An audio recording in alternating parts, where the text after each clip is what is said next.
Salutations, dans cette vidéo je te donne clairement des armes pour te la péter en soirée, alors sois bien attentif. On commence avec le premier personnage, il ressemble plus au Père Noël qu'à un sorcier, oui c'est au tour d'Albus Dumbledore, ce vieux sorcier à la longue barbe blanche, grise, bon ça ne dépend que de toi, justement cette barbe a joué son rôle puisque le prénom d'Albus signifie blanc argenté en latin. Pour le nom de famille, Dumbledore, il signifie bourdon en vieil anglais. Et J.K. Rowling a choisi ce nom car elle visualisait bien Dumbledore constamment en train de marmonner dans sa barbe. Ouais, dans sa barbe. Enfin, il bourdonnait quoi. Et après l'homme dominé par sa barbe, on passe à Sirius Black, le mousquetaire. Entre nous, il ressemble un peu à D'Artagnan, non?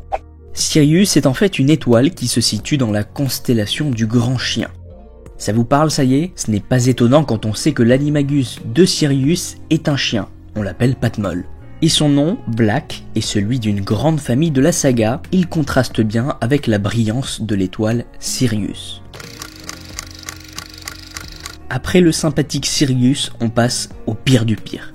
Les Dursley. Je propose d'ailleurs qu'on lance dès maintenant l'expression « Hey, fais pas ton Dursley !» Leur nom de famille ne vient finalement pas de bien loin, c'était celui d'un village proche du lieu de naissance de J.K. Rowling.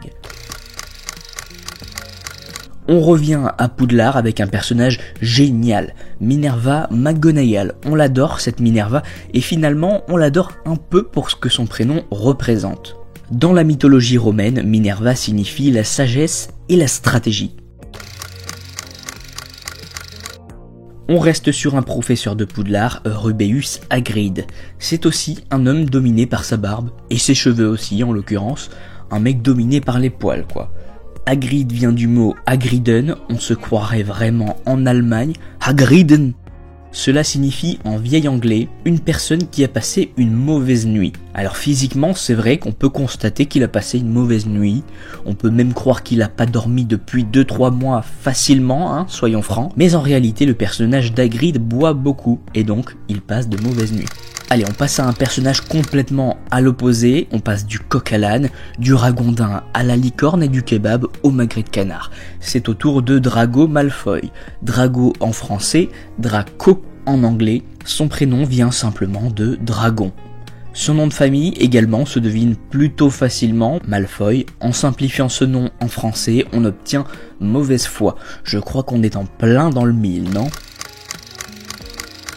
On continue avec un personnage très apprécié, Rémus Lupin. Ses noms et prénoms prennent tout leur sens lorsqu'on se rappelle qu'il est un loup-garou. Rémus vient de la légende de Rémus et Romulus qui ont été élevés par une louve et son nom, Lupin, vient du latin lupus qui signifie encore une fois loup, au cas où on n'avait pas compris que c'était un loup-garou.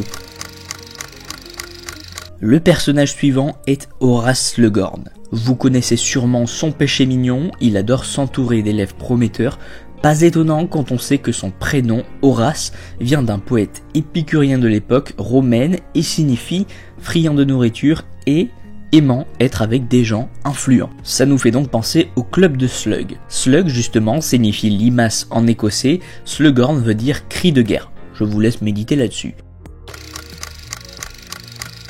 En tout cas, on continue avec un personnage pour lequel il n'y a strictement aucun doute, Lord Voldemort. Bon, concrètement, il vole la mort des gens, il vole sa propre mort avec des Horcruxes notamment, et il vole la mort tout court quoi. Je crois que c'est assez explicite.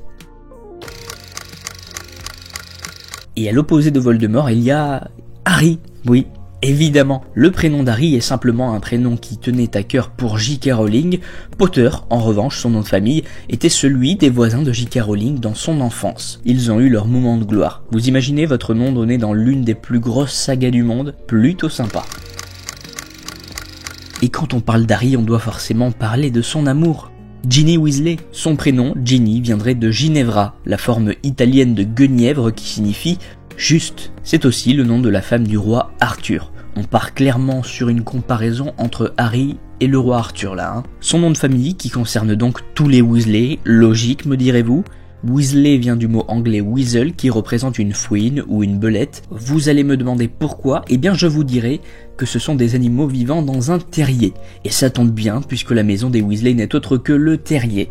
Avec toutes ces infos, tu vas maintenant pouvoir te la péter en soirée. Non, ne me remercie pas. Bon, si t'insistes, tu peux éventuellement t'abonner à la chaîne. Et puis en attendant, eh bien, je te dis à très vite.